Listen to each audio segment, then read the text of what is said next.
തൃശൂർ കുട്ടനല്ലൂരിലെ ടർഫിൽ 33 വയസ്സുള്ള തൃശൂർ ചേർപ്പ് സ്വദേശിയായിട്ടുള്ള സുബീഷ് അദ്ദേഹം കുഴഞ്ഞു വീണു.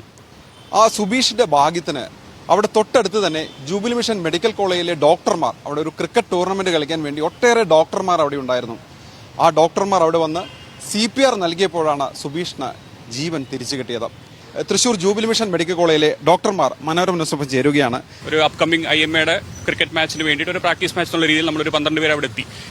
ഒരു 5 minute game in to 5 minutes next immediate അടുത്തുള്ള ഒരു ടർഫിലെ ഒരു പയ്യൻ കുഴഞ്ഞു വീഴുന്നു. അപ്പോൾ നമ്മുടെ കൂടെ ഉണ്ടായിരുന്ന ഒരു ഡോക്ടർ ശ്രദ്ധിച്ചു. അവരുടെ കൂടെയുള്ള 2 പേര് അദ്ദേഹത്തെ പോയി തട്ടി വിളിക്കുന്നു, എണീക്കുന്നില്ല. അപ്പോൾ നമ്മളെല്ലാവരും അവിടെ സ്ഥലത്ത് പെട്ടെന്ന് ഓടിയെത്തി. ഇനീഷ്യൽ ഒരു 10 സെക്കൻഡ്സ് നമുക്ക് കാര്യം മനസ്സിലായി കാർഡിയക് അറസ്റ്റ് ആണെന്നുള്ളത്. 30 മിനിറ്റ് ഞങ്ങൾ കൊടുത്തു. ഞങ്ങൾ മാറി ഓരോരുത്തരെ തളരുമ്പോൾ അടുത്ത ആൾ കയറും. അത് കറക്റ്റ് ഇൻ സൈക്കിൾ നമുക്കത് ചെയ്യാൻ പറ്റി. 30 മിനിറ്റ്സ് ചെയ്തു. അപ്പോഴേക്കാണ് നമുക്ക് ആംബുലൻസ് കിട്ടിയത്. എന്നിട്ട് ആംബുലൻസിലോട്ട് കൊണ്ടുപോകുന്ന ഒരു ദൂരം ഒരു 100 മീറ്റേഴ്സ് നമ്മൾ ആ സ്ട്രെച്ചറിൽ കൊണ്ട് ഓടി. ആ ഒരു 10 സെക്കൻഡ്സ് മാത്രമേ CPR കൊടുക്കാതിരുന്നുള്ളൂ. ഓൾമോസ്റ്റ് ഒരു 4 കിലോമീറ്റർ 3 കിലോമീറ്റേഴ്സ് നമ്മൾ ഏകദേശം ഒരു 5-6 മിനിറ്റ്സിൽ ആംബുലൻസുകാർ നമ്മളിവിടെ എത്തിക്കാൻ പറ്റി. ഇമീഡിയറ്റ്ലി ഇവിടെ എത്തിച്ചു. നേരെ കാഷ്വാലിറ്റിയിൽ കയറിയപ്പോൾ അദ്ദേഹത്തിന് പൾസ് ഒന്നുമില്ല. But we didn't stop the CPR. അതാണ് അതിന്റെ മെയിൻ ഇത്.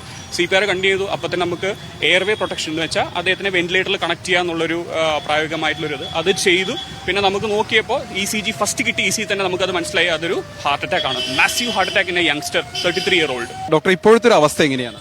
ഹൃദയത്തിലെ പ്രധാനപ്പെട്ട ഒരു രക്തക്കുഴൽ അടഞ്ഞിരുന്നു. അത് ഇമ്മീഡിയറ്റ് ആയിട്ട് നമ്മളത് ഡയഗ്നോസ് ചെയ്യുകയും പേഷ്യന്റിനെ നേരെ കാത്ത് ലാബിലെടുത്ത് ആൻജിയോപ്ലാസ്റ്റി ചെയ്യുകയും ചെയ്തു. ഇപ്പോൾ പുള്ളി റിക്കവർ ചെയ്ത് വരുന്നു. ആദ്യത്തെ ദിവസം പുള്ളി വെന്റിലേറ്ററിലായിരുന്നു.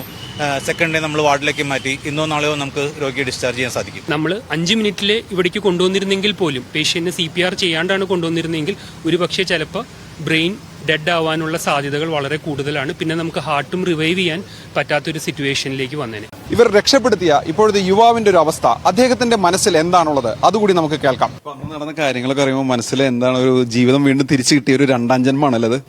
തീർച്ചയായും 2ാം ജന്മം തന്നെയാണ്. പക്ഷെ അതിൽ ഒരുപാട് നന്ദി പറയാനുണ്ട് സാർമാരോട്. ഭയങ്കര ഒരു അവസ്ഥയായിരുന്നു. ഭാഗം മൊത്തം കറങ്ങി ഇങ്ങനെ അങ്ങനത്തെ ഒരു അവസ്ഥയിലായിരുന്നു. വരെ മറക്കാൻ പറ്റില്ല.